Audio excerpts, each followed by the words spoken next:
pagpapala ng Diyos. Itinatakda ko kayo ngayon bilang mag-asawa, kayo ngayon ay kasal na sa mata ng Diyos at ng tao.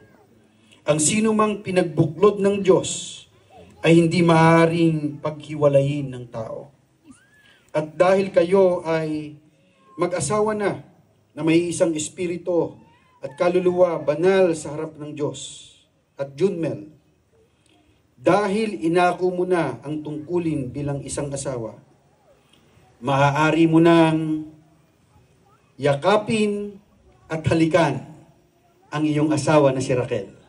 Mabuhay ang bagong kasal. Palakpakan po natin si Junmel at Raquel. Congratulations! Ladies and gentlemen, I now present you Mr. and Mrs.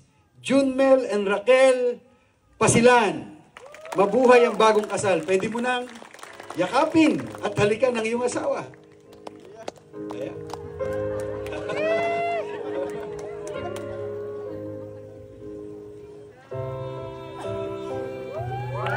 Ayan, mabuhay ang bagong kasal. Talagang nahiya pa si Junmel na halikan si Raquel. So,